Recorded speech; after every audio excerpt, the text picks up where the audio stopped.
systems coming through tonight, so a lot of us in the low to mid 30s. We may dip a few more degrees with that breeze. And then take a look, some changes ahead. Not tomorrow so much, but it's Wednesday with some light rain and snow showers, then much colder Wednesday night into Thursday. A full check tonight at 10. My man, Rich, you put a few years on me to include me in your generation. Well, you're right there with me, man. Yeah, a few years behind. I'm behind him a little bit.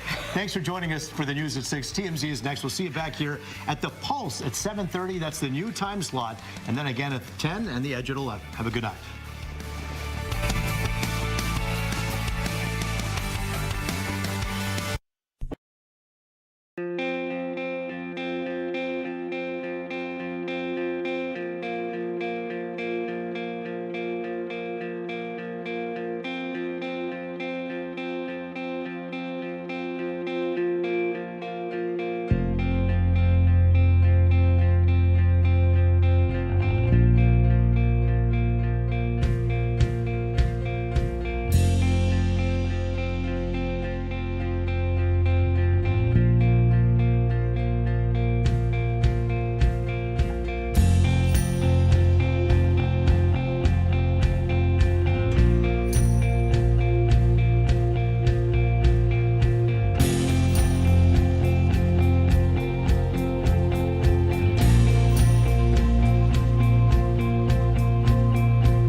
What's up? Good evening, everybody. Welcome to another edition of the Sports Office. It is great to have you here tonight. Ludeman in the house. Hello. Greg Cantor in the house. Yeah. What up? You're in the house. It's great to see you. We got a lot to talk about. And tonight's show is brought to you by Figer Law. All we do is win. We love winners. Yes. We do love winners. A lot to talk about. Tim McCormick going to join us coming up in just a moment. Tom, he's there? Yep. All right, well, let's get right into it. Let's welcome in Tim McCormick, our basketball insider. Tim, what's happening? Unmute. I think you're on mute. Hit just How's everything? Hey, Everything it's good? excellent, man. Great to see you. Great to see you too. Let's talk some hoops. Let's do it, man. How much fun are you having? Number one, you're hosting a Michigan podcast, and everybody's talking about Michigan basketball. Yeah, they dropped one over the weekend. That's going to happen. But just talk to me about this team and how much fun you're having watching these guys come together. Yeah, I've thoroughly enjoyed it, and I like Dusty May. His ability to create a roster is world class. The pieces seem to fit. They've got star power. They've got role players. They're 14-1. 15-0 sounds better, but I don't know if that's realistic. And I have to say that the two games that I've so thoroughly enjoyed were watching Michigan beat Gonzaga by 40. Did not see that coming. And then also the loss to Wisconsin was really interesting. We've seen their skill set. You know, we've asked the question, can they go undefeated? Who can beat them and how do they do it? Everything about this team has been really intriguing, and I'm anxious to see where it goes. Okay, cliche question. Is there anything good about just losing a game and stopping that whole conversation that you just touched on? No, Well, Dusty May was not high-fiving his guys saying, "Oh, we just lost. We're going to be better." But I do think that they needed something. Last weekend, I had a game on Saturday and a game on Sunday that I was broadcasting. So I didn't get a chance to watch the Wisconsin game live. But when I did watch it, I already knew the outcome. I knew who had played well, who didn't, the different trends. And so I just watched the game from the perspective of a fan. And what I saw was kind of interesting. I thought that Michigan was playing at about 80% in everything that they do. Their pick and roll game, 80%. Their box out on the boards. Their sprinting in transition. The communication by the bench. Everything. Like I would assume their pregame meal was probably eaten with 80% focus. Like nothing looked like it did earlier in the year. And so I think there's a lot that this team can learn from. And guys, baseball has the dog days of summer, right? It's hard in August to get fired up, and you can get to the point where you're losing your focus. And I feel like right now we're in the dog days of the basketball season. The newness of a new college basketball season long gone. Halloween, Thanksgiving, Christmas, New Year's, all done, and there's still 7 weeks until the Big Ten tournament. I think it's really easy to lose focus right now. It's cold out. It's miserable. The coaches are yelling at you. You're tired, and you've got a gauntlet of a schedule coming up. So this is a really good opportunity for Michigan to get on the road, go far away, go into a hostile environment, and really work on what you need to do. Hey, Tim, what does that say, though, about Michigan when, clearly they weren't at their best? Wisconsin shoots 50% from three, and they still are right there and, probably could have or should have won that game.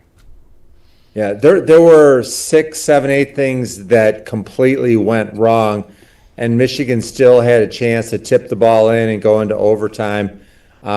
They did not do a good job in a couple of key identifiers. Number one, when you're playing against a team that has some good shooting big men, you've got to be able to be creative and get out there and get a hand in the face.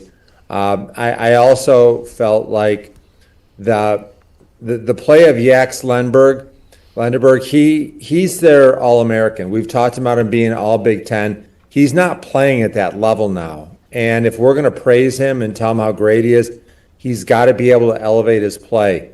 Michigan's strength defensively, covering the rim, those are things that are sustainable. Some of the other things, the contesting of shots, the getting out in transition, the making the extra pass, so important. When I look at Michigan statistically, my favorite statistic is that they average 22 assists per game. 22 assists is a huge number, and they only had 12 against Wisconsin. That tells me they weren't making the extra pass. There's a lot that this team can do better. We had Greg Campion last night, and he was praising Michigan. He's also played against Michigan State. Said this was a typical Tom Izzo team that will come together around March. Just your thoughts on the Spartans and what you've seen from them so far. Dan, I like them a lot. They have a flaw that I think could be fatal, and that's their perimeter shooting. They seem to lack that guy on the wing that just knocks down shots. And I'm afraid that as the Big Ten season goes along, scouting reports get so deep, and to say, we're going to make a run to the Sweet 16 and beyond because we can lock down on defense, we're tough on the boards, and we've got solid role players. Star power wins. I think that Michigan State is probably going to be 15-5, and they're going to be a tough out for everybody. I just don't see them as a legitimate candidate to compete at the top of the Big Ten. I like them. Yeah. I don't love them. Let me throw at you the same thing I threw at the coach last night. You watch a ton of college hoops. You're looking at teams all across the country. How hard is it for you with the roster shuffling that we get every year to get a handle on A, how good these teams are now, and B, how good they might be in March? It's challenging for sure, and I'm amazed at when I just watch a random college basketball game. I'll see a name and I'll think, gosh, how do I know that guy? And then I look up his bio, and last year he was at Toledo, and the year before that he was at SMU, and like you can follow them a little bit, but it's just really hard to get a read on who everybody is and where they're at. And in terms of NCAA success, one of the things I like the most about Dusty May is he seems to really understand chemistry when he goes into the portal to find players. So hard to find that chemistry and then build it. And I think that the coaches that do the best job are the ones in March that are going to be advancing and competing for a championship. There's something else, Tim, that I wonder about. I was looking at the top teams today, and outside of Arizona, whose top 2 scorers are freshmen, a lot of these teams are older. A lot of these teams have juniors and seniors, and undoubtedly a lot of them transferred in. But how important is that, do you think, for the ability to come together when you have guys who've already been through this gauntlet that is a college basketball season? Yeah, I see it all over. Each league where you've got teams that are at the top of the standings, they typically are bringing in upperclassmen that understand how to play. I really wish that we could get rid of some of the challenges of the transfer portal and NIL, but it's the reality that we have. Some of the things that I like that when I broadcast games, I've asked a lot of players, like, when you went home for Christmas, what was it like having some money in your pocket to be able to buy your family Christmas presents? Yeah. And that's a great thing. I really wish that we could have a system in which the players would have a chance to transfer one time, to make money throughout their career, but transfer one time, and then after that, just stay put. Try to find the best spot for you, and then develop as a person, as a player, and become a factor in a program. Be a leader. Learn how to take a young guy in your program and show them about professionalism and hard work and character. And those are some of the things that I remember learning as a player, learning from an upperclassman. And then one day I would have a chance to be able to mentor a young guy. Hey, Tim, I got a question for you. With the gauntlet that is the Big Ten, if you would go back 3 or 4 weeks ago and say, what's the chance of any one of these, top Big Ten teams of going through a season undefeated in conference play? I mean, what percentage would you put that if you could go back 3 or 4 weeks ago?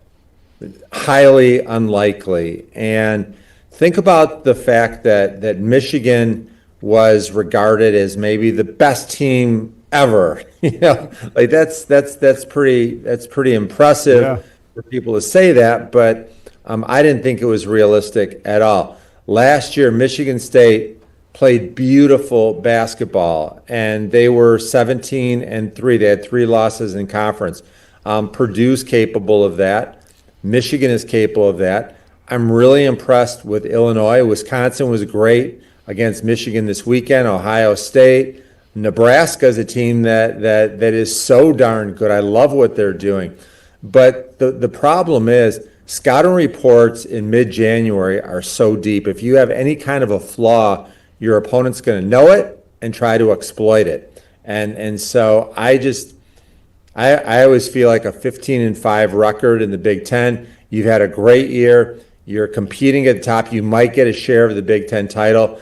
And when those bids go out, you're going to be in a position to advance and succeed and maybe get to a Final Four. Hey, Tim, tell us about the podcast. It's a cool thing that you're doing. You had a chance to talk to Yaxel Lendeborg, which was cool, but also a lot of former Wolverines that get to come in and tell stories about when they played and also their take on this team. It's a new venture for you this year, right? It's been so much fun, Dan. It's called the Go Blue Hoops podcast, and I'm so fortunate because in 1972, I was 10 years old. I started following the Big Ten. And then all of a sudden, I'm at Michigan's basketball camp, and I'm meeting I met Phil Hubbard and Wayman Britt and all of these guys. And it was neat. And then all of a sudden, I'm a player there, and I'm meeting not only the guys that I play with, but the guys that are being recruited, and then I'm working for the Players Association, and I'm broadcasting. And so over this period of time, I've had a chance to meet so many different players and build relationships. And this podcast has been fun because I talked to Cassie Russell, and he shared his experiences, and Glenn Rice, and Gary Grant, and Hunter Dickinson, Nick Stauskas, and it just goes on, and everybody's got such an amazing story. And so to be able to kind of dig deep into their past and discuss it has been really a privilege and an honor and a fun thing for me to do. So our next guest is Nimari Burnett, and tomorrow we're going to talk to him. He's going to be out in Washington getting ready for the Husky game, and I'm going to ask him, were you guys ready? Did you see some slippage coming before the Penn State game and the Wisconsin game? And it's been a lot of fun, Dan. Good stuff, man. Great. Tim, we look forward to seeing you on Sunday night here on The Works, man. We appreciate your time. Yeah, I appreciate you guys having me come on. It's always fun talking to you. Thanks. There it is. Tim Great McCormick, job. our Great basketball job. insider, man. Guy watches a lot of hoops. Fun to talk to him. He knows hoops. Yeah. I mean, this tournament's going to be crazy. You look right now, there's like 11, 12, 13 teams at the top of the rankings that have one or no losses. It's going to be a little bit like the NFL playoffs. I Which think, we have no because- idea what's going on. Right. I mean, every game's great. It's been a lot of fun there. I think the tournament's going to be similar. Hey, Hammer's been down at LCA tonight. Huge night, obviously, with number 91 being retired. We're going to check in with her when we come back on this edition of the Sports Office.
All right, back on the Sports Office. Great to have you here.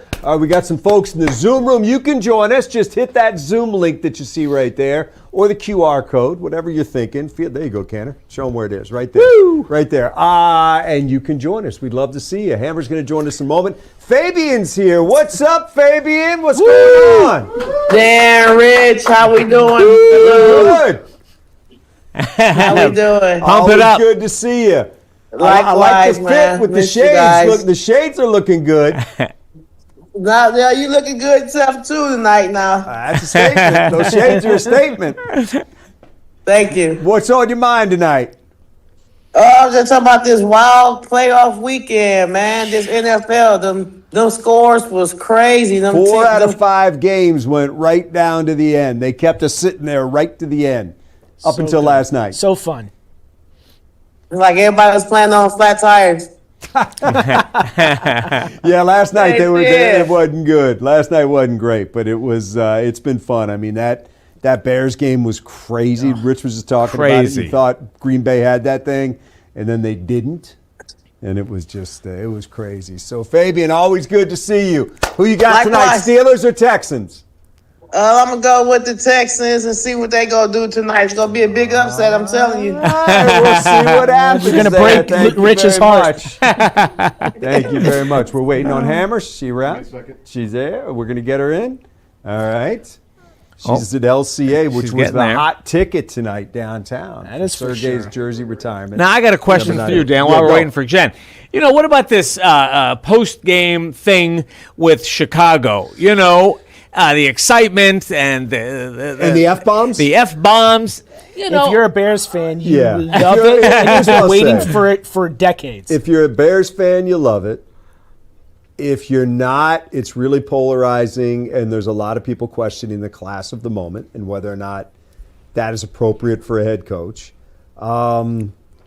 We talked about it last night on Sportsworks, and my thing is the team shouldn't put that out.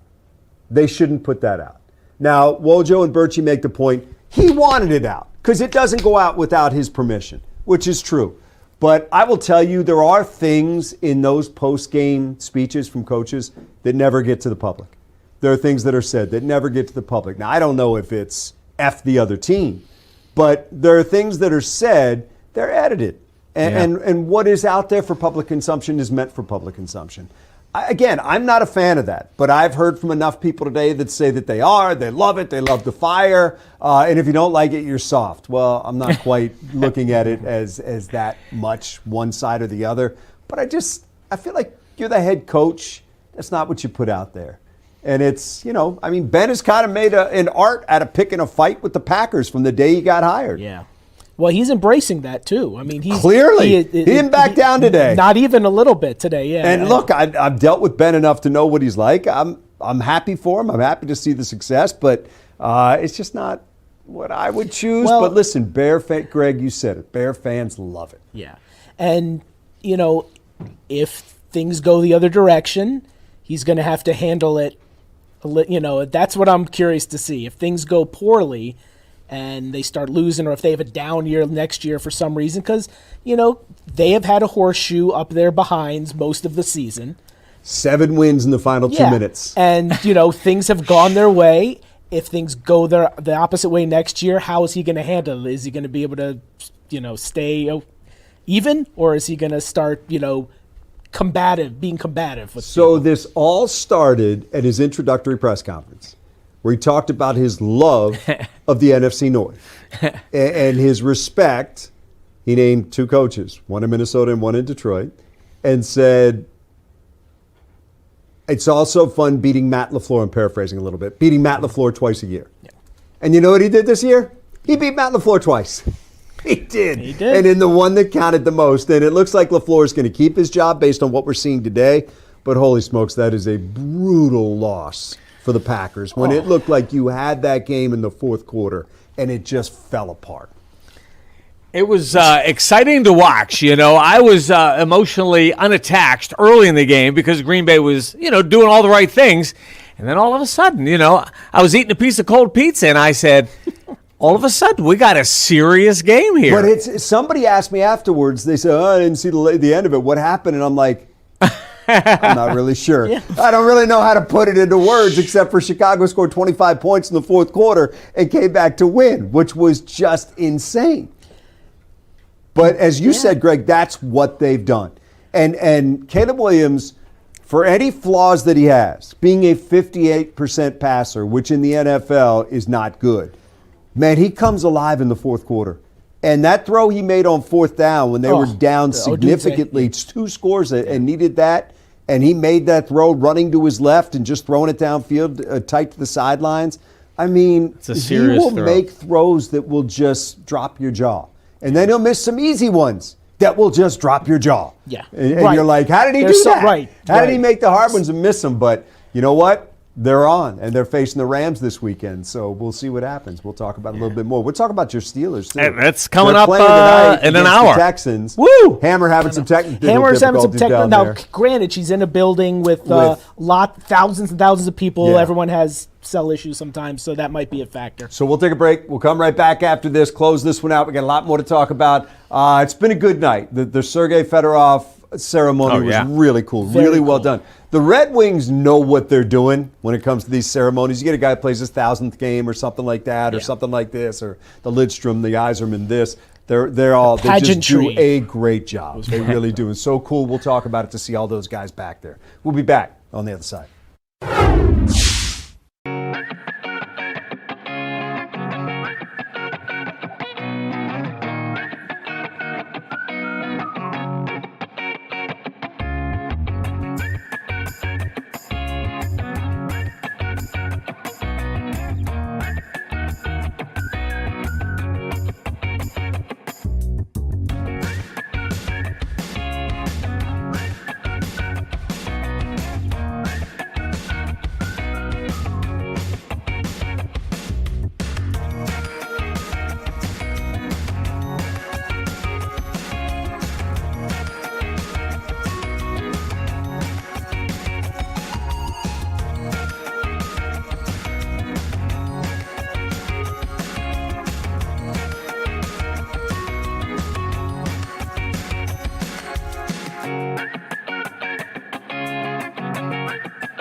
All right, guys, final segment here. So the Fedorov ceremony tonight, really cool to watch. Did a great job. And Hammer had a chance to talk to Chris Chelios, and I think one of the great things is seeing all these players come back. And Hammer nailed, I think, the coolest thing, that 0-2 team, the third cup that he won. Was that with Karen all Newman back? of those Hall of Famers. Karen Newman's back. Karen singing. Newman's back. Look at Well, that. she's back. They're bringing everybody back tonight. Sorry. But that 0-2 team with all those Hall of Famers that came together to win that cup. I mean, it'll never happen again, obviously, because no salary cap back then. But that was such a special group. And Chelios said we almost blew it because they lost those first two games to Vancouver. And I mean, imagine if that would have happened. But that team was literally just full of Hall of Famers and all-time greats. Yeah, they had all those guys, and they go out and get Hall. They get Robitaille. It was Hasek. just really, Hasek came in. It was just incredible seeing that group come together. You know what? I mean, we know this, but we're Red Wings fans. But everybody hated the Red Wings except Red Wings fans. I mean, we were like the Yankees. It's like the Ben Johnson thing. If it's yours, you love it. Love it. But And- everyone else in Chicago and St. Louis and in New York, they were hating on Because the Red Mr. I Wings. just threw money at everything. Yeah. He was not going to be denied. It's like those who hate the Patriots after they'd won a gazillion, or the Chiefs that, eventually the up-and-coming team becomes the I'm annoyed that they're still winning team. All right, give me 30 seconds on your Stillers with Aaron Rodgers. Aaron Rodgers. He's a cold weather guy. Did so you ever think you'd be saying that? No. He's a cold weather quarterback. I'm saying Steelers win in a tight one. A defensive game, they win in a tight one. Texans really good defense. That is true. Let's see what happens. Steelers going to See have if their three good kicker defense can make a kick at the end. Right through. Yeah, it's going to be a fun night. And these playoffs have been great. And next week, Bears, Rams, Stafford, Ben Johnson. I know. Who do the Lions fans root for? We're going to have to talk about that this week and try to figure it out. But it's been great. And now we see Denver come back into it and some of these other teams, and we'll figure out what Seattle can do with Sam Darnold at quarterback. Very so exciting. many great stories developing in these playoffs. All right, that's it for this edition of the Sports Office. Thanks for making us a part of your night.